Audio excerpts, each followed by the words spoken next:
శీలవతి వద్దు వద్దు, అలాగే మ్యాటర్ అర్థమైంది చాలు. వచ్చావురా నాయనా, ఎన్నాళ్ళైందిరా నిన్ను చూసి. ఆగు మావయ్య, కూర్చోండి మావయ్య. బాబు మజ్జిగతేనా? ఉండండి అత్తయ్య, ఏకంగా భోజనం వడ్డించా. ముందు కాఫీ. అయ్యో కాస్త ఉండండి. ప్రియమైన నా కుటుంబ సభ్యులారా, అప్పుడా అనావృష్టి ఇప్పుడు ఈ అతివృష్టి రెండూ మంచివి కావు. మధ్య తరగతి మనిషి ఎత్తుకి పల్లానికి మధ్య ఎదిగి ఎదగని మనిషి. పైనుంచి చూసేవాడికి కింద కనిపిస్తాడు, పల్ల నుంచి చూసేవాడికి పైన కనిపిస్తాడు. అతను రెండు చేతులు చాచి అంతస్తులు అందుకోలేడు, ఒక్క చెయ్యి చాచి అడుక్కోనులేడు. నేను చెప్పేది ఒక్క మన కుటుంబం గురించే కాదు, మనలాంటి కుటుంబాలు ఈ దేశంలో లక్షోపలక్షలు. ఓ మధ్య తరగతి మనిషిగా మాలాంటి కుటుంబ సభ్యులు 50 మందిని నమస్కరించి అడిగేది ఒక్కటి, ఇంటి యజమాని ఇంటికి చేరుకోగానే అతను 4 ముద్దలు తిని కడుపు చల్లార్చుకునే వరకు సమస్యలతో వేధించకండి, ప్రశాంతంగా ఉండనివ్వండి. సమస్యల్ని ఎదుర్కొని పరిష్కరించే మనోధైర్యాన్ని అతనికి ఇవ్వండి, సమస్యలతో మాత్రం భయపెట్టే.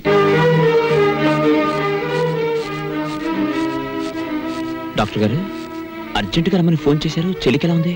ఏం కంగారు లేదయ్యా, రేపు ఉదయం మీ చెల్లికి ఆపరేషన్ ఫిక్స్ చేశాం.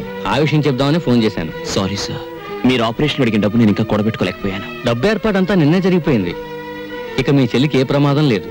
నాకు తెలియకుండా ఎవరు డబ్బు ఇచ్చారు, ఎక్కడి నుంచి వచ్చింది? ఆ ఏర్పాటంతా ఆమె చేసింది. అవును, ఆ రోజు నేను ఫోన్లో మాట్లాడింది ఇదే. Thank you. పదండి వెళ్ళి చెలాయించొద్దాం. కమాన్.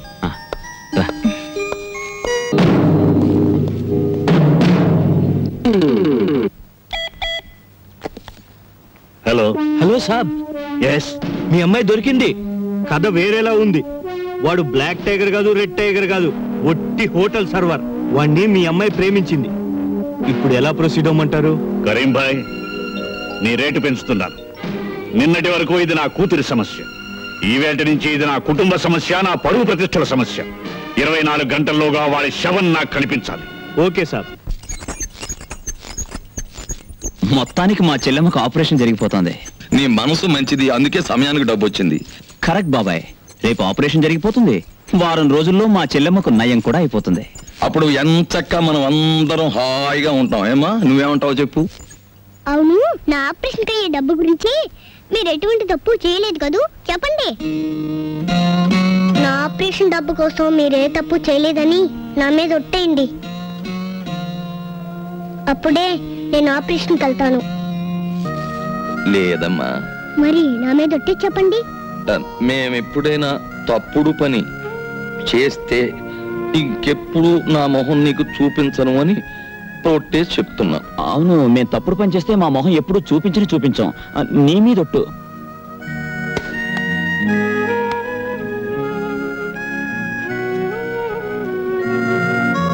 టైగర్ బాబు, ఆ వినాయకుడు నిన్ను రక్షించుగాక. చూడు, నువ్వు మారు మాట్లాడకుండా కుక్క పిల్లలాగా మేము ఎక్కడికి రమ్మంటే అక్కడికి రావాలి. లేకపోతే నీ చెల్లెలికి ఆపరేషన్ చేయటానికి వెళుతున్న డాక్టర్ హాస్పిటల్కి ప్రాణాలతో వెళ్ళడు. జై జై వినాయక.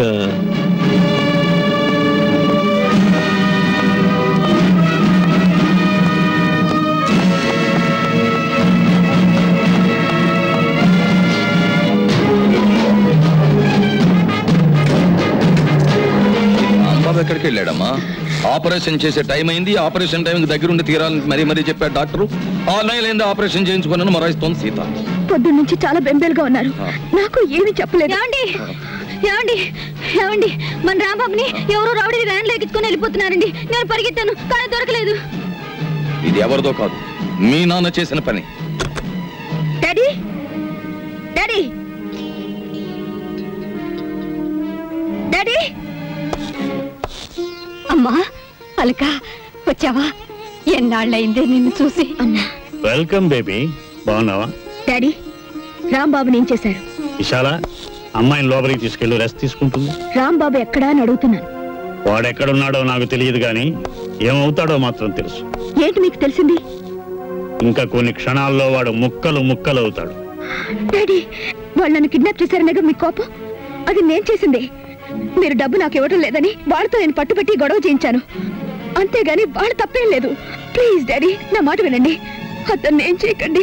పిచ్చిదా, వాడు నిన్ను కిడ్నాప్ చేశాడని తెలిసాక నిన్ను రక్షించుకోవాలని అనుకున్నా.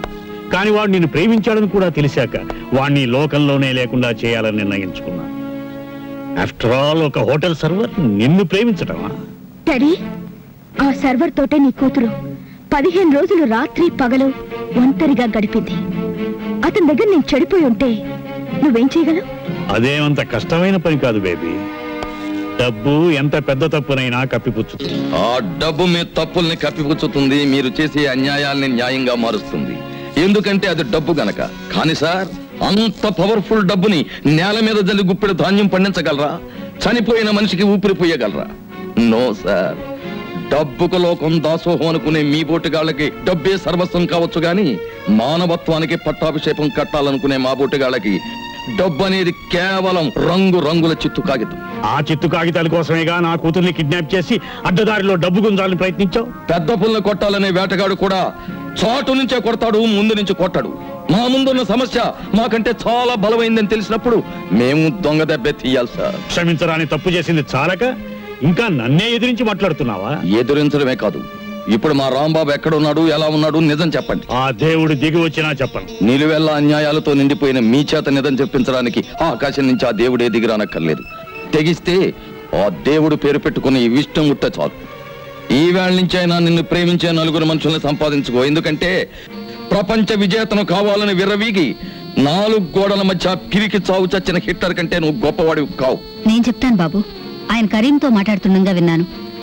ఇదంతా గోదావరి ఒడ్డునున్న మా కంపెనీలో జరగచ్చని అనుమానం. థ్యాంక్స్ అమ్మా. డాడీ, నువ్వెంతటికైనా సమర్థుడివి. రాంబాబు తప్ప మీ ఆస్తులు అంతస్తులు నాకు అక్కర్లేదు. రాంబాబుకి ఏమైనా జరిగితే నీ కూతురు